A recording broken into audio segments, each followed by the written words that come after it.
Ito ay rated SPG. Striktong patnubay at gabay ng magulang ang kailangan. Maaaring may masiselang tema, lengguwahe, karahasan, sexual, horror o droga na hindi angkop sa mga bata. Lahat sila hindi makapaniwala sa pagbabago ni Moira. Magkakaroon ng gulo sa kulungan. Si Moira pa rin kaya ang paghihinalaan nilang mastermind ng kapahamakan nilang lahat? Abot kamay na pangarap. Nagkita sina Irene at RJ nang hindi sinasadya. Nakipagkilala si Irene at umusisa ng tungkol sa buhay ni RJ, lalo sa naging relasyon nito kina Lineth at Moira. Hindi nagtagal ay dumating na ang cake na in-order ni RJ at umalis na rin siya. Dadalhin niya ang cake sa city jail para ibigay kay Annalyn. Nagpipilit naman na magbago si Moira. Naging kaibigan niya ang isang presong relihiyosa. Naging relihiyosa na rin si Moira. Humingi siya ng tawad kay Lineth nung dumalaw rin si Lineth sa kulungan. Hindi naniniwala si Lineth at ibang mga tao na nakasaksi sa pagluhod ni Moira dahil malayong malayo ito sa tunay niyang ugali. Niligtas pa ni Moira si Lineth nung bumagsak ang supplies ng medical mission. Imbes na si Lineth sana ang matamaan na mga kahon ay sinangga ni Moira ang katawan niya para siya ang masaktan. Ayaw pa rin maniwala ni Lineth. Nagduda pa siya na baka binayaran lang ni Moira ang lalaki para maging kasabwat sa bait-baitang pinapakita ni Moira. Parte ng programa na magbigay ng speech si Annalyn. Nagpasalamat siya at nagbigay ng kwento bilang inspirasyon sa lahat. Maya-maya gusto rin mag-speech ni Moira tungkol sa salita ng Diyos. Nagpaalam siya sa warden. Mag-uumpisa na sana siya pero bigla niyang nakita si RJ na pumasok. Nagdiretso si RJ sa lugar kung nasaan sina Lineth. Nakita niya rin na may binigay si RJ kay Lineth.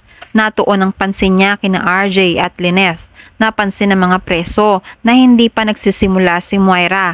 Panay ang kantsaw ng mga inmate. Lalo pang inasar ng isang inmate si Moira dahil nakatitig pala si Moira kina RJ. Napansin niyang hindi makapag-focus si Moira dahil nakita si RJ tapos tumabi pa sa ex nito. Kinakantsawan siya ng mga preso na matitigil na ang bait-baitan niya. Uusok na ulit ang ilong ni Moira sa nakita. Sabi ng isa, "Ano Moira, ang hirap magpakabait ano? Ano, gusto mo sila sugurin?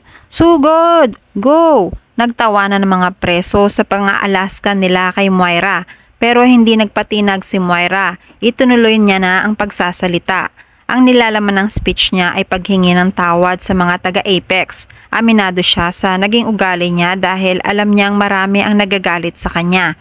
Nagulat at nagtaka ang mga taga-Apex sa narinig nila mula kay Moira. Hindi sila lahat makapaniwala. Pero si Doc Ray ay malapit nang makumbinse. Kausap niya si Doktora Menor. Sabi ni Dr. Ray, "Malapit na ako makumbinse kay Moira kasi tingnan mo naman, niligtas pa niya si Lineth at hindi niya rin sinugod nung makita niyang tumabi si RJ. Kasi knowing Moira, hindi niya kayang makontrol ang temper niya. Pero ngayon, tingnan mo, kalmado siya at humihingi ng tawad sa ating lahat. Sa harapan ng maraming tao na usually ayaw niya dahil wala sa tipo niya ang magpakumbaba." Napatango-tango si Doktora Menor na parang malapit na rin makumbinse. Nasa harapan nila sina Lineth, Giselle at RJ. Narinig nila ang pinag-uusapan ng dalawa.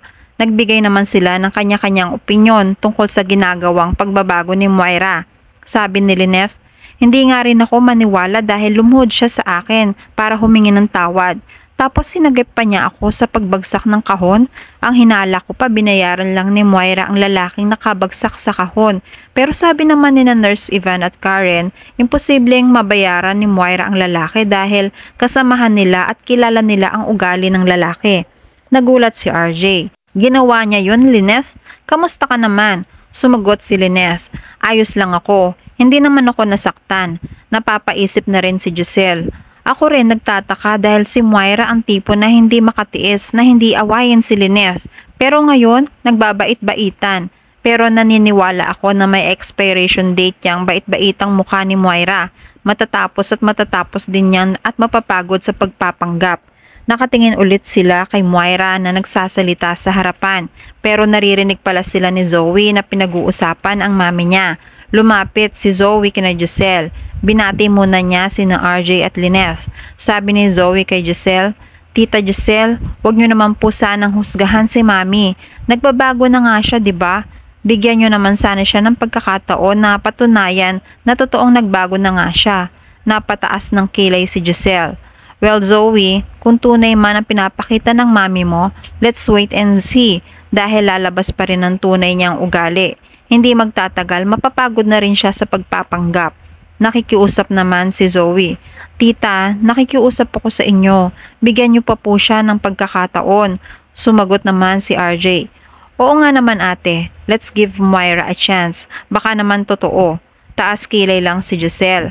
Maya-maya ay may isang warden na nagsabi na may gustong kumausap sa kanya. Iniwan muna ni Giselle sina Lynette, Zoe at RJ. Pagkatapos ng speech ni Moira, hinanap niya si Zoe para lapitan. Nagyakapan ng mag-ina. Sabi ni Zoe kay Moira, Mami, I'm so proud of you. Ang ganda ng mga sinabi mo kanina. Sana magtuloy-tuloy na ang pagbabago mo. Hindi naman umimik si Lynette dahil hindi naman siya naniniwala hanggang ngayon. Hindi niya rin kinikibo si Moira. Maya-maya ay nag-announce ang isang preso na tuloy-tuloy ang saya. Magkakaroon pa sila ng isang palaro. Ang laro ay mangangailangan ng mga participants na magkakapartner. Gusto sumali ni Moira. Inaya niyang maging partner si Lynette. Nagulat si Lynette. Nakasimangot siya. Ha? Bakit ako? Pwede ka naman maglaro at pumili ng ibang partner. Narinig ni Zoe ang sagot ni Lynette. Siya naman ang sumubok na kumbinsihin si Lynette na paunlakan ang imbitasyon ng mami niya. Tita Lynette, nagbago naman na po si mami. Sige na po, magpartner na po kayo ni mami. Nagdadalawang isip naman si Lynette at napatingin kay RJ. Nagbabala at nagpaalala si RJ kay Moira. Sigurado ka ba dyan sa sinasabi mo, Moira? Baka may mangyari na naman kay Lynette. Sabi ni Moira, walang mangyayari kay Lynette, Robert. Nagbago na ako. Gusto ko lang naman na sumaya at sumali sa palaro kasama si Lynette. Maraming pulis dito. Lahat kami rito ay binabantayan at wala kayong dapat ipag-alala. Ligtas kayo dito sa loob. Dahil sa narinig, pagbibigyan ni Lynette si Moira. Sige Moira, papayag ako. Pero ano ang katibayan mo na wala kang gagawing masama? Sumagot si Moira. Ito ang rosaryo. Ilagay mo sa bulsa mo. Ililigtas ka niyan sa kapahamakan. Dahil sa binigay na rosaryo, parang nakumbinsi na nga si Lynette. Pumayag na siya. Samantala sa Eastridge, nakita ulit ni Chang Susan si Carlos. Nakakuha na siya ng balita sa nangyayari sa loob ng city jail. Doc Carlos, nabalitaan mo na ba? Napanood mo na ba ang speech ni Moira? Parang hindi ka maniniwala dahil naging relihiyosa na siya. Sagot ni Carlos, si Moira magbabago? Imposible yan, Chang. Sa dami ng kasalanan niya, hindi man lang nga siya nakokonsensya sa mga ginawa niya sa inyo at sa ibang tao. May dagdag pang balita si Chang Susan.